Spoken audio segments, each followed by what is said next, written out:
Vacant property list versus driving for dollars. Does the vacant property list eliminate the need for driving for dollars? I get asked this question a lot, and I wanted to take a couple minutes to make a video and kind of reply to this question. I believe that if you're starting out as a wholesaler, you don't have a lot of money for a marketing budget, your best bet is to drive for dollars. I've got a whole video on it. A lot of you have probably watched the video.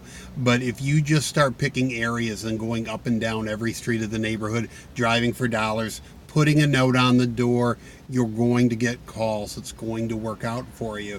Now, the number of houses you need to do, a lot. You need to go out and put a lot of notes on the door. 10's not going to do it. You need to do hundreds of them, okay? But you can do, 10 an hour, 8, 10 an hour, and you just go out and cover it. Your phone will start ringing. You can go out and look at houses, see if it's a good wholesale deal or not, and determine, if you should write a contract on that property.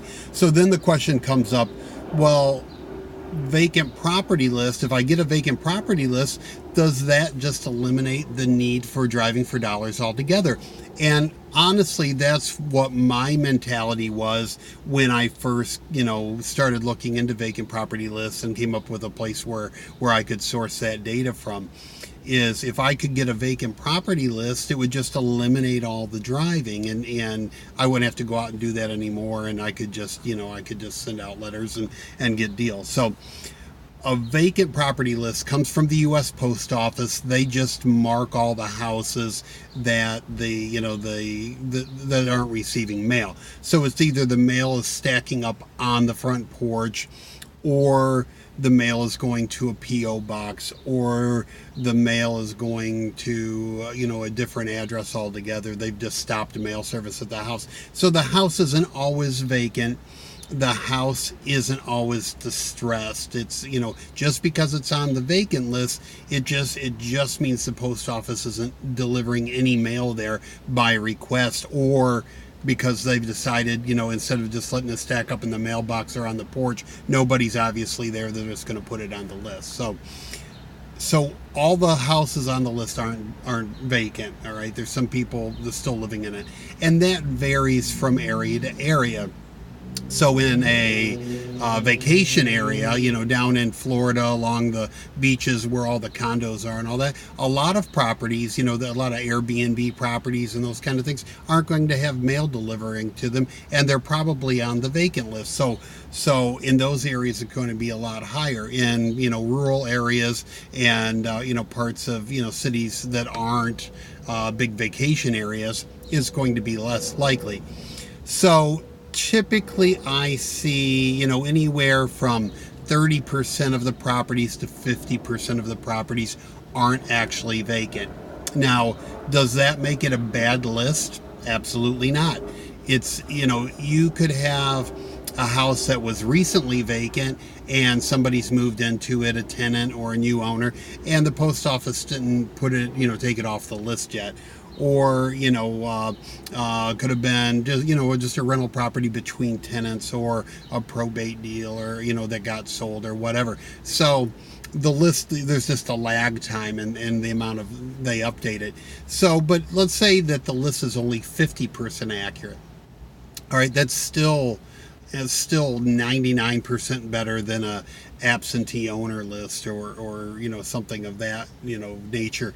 50%, if a list is 50% motivated, or 50% of the list has the prospects of being motivated, in my book it's still a good list. Okay, so is it as good as driving for dollars? No, I don't think so, because in driving for dollars, you actually see the property, you see that it's vacant, you see that it's distressed. When you put the note on the door, I think it's a mentality in the owner's head when they get the letter that, man, this person drove to my house and put a note right on the door, and it makes it different than a letter in the mail. Letter in the mail's, in their heads, this junk mail.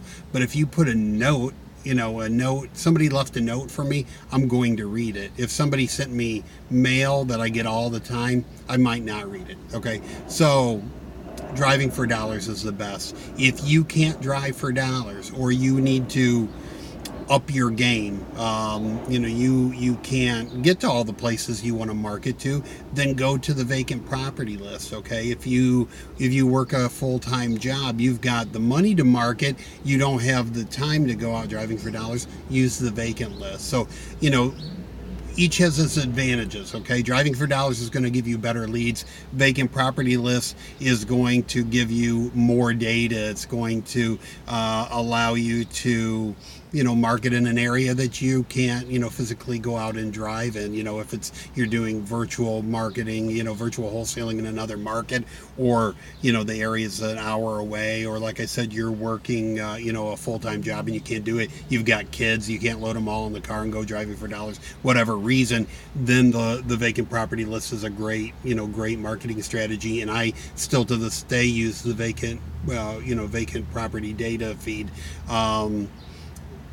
But I also drive for dollars because I think it's a great, very targeted list, and they're vacant, they're motivated. So that's my take on it. Each one has its place. One's not better than the other. It's just they're different. You use it for different strategies. So I hope this helps explain it. And I've done a video on each, on the vacant property data feed and on driving for dollars and all that. I'll put the links below. But hope this answers your questions. And until next time, talk to you soon. Bye bye.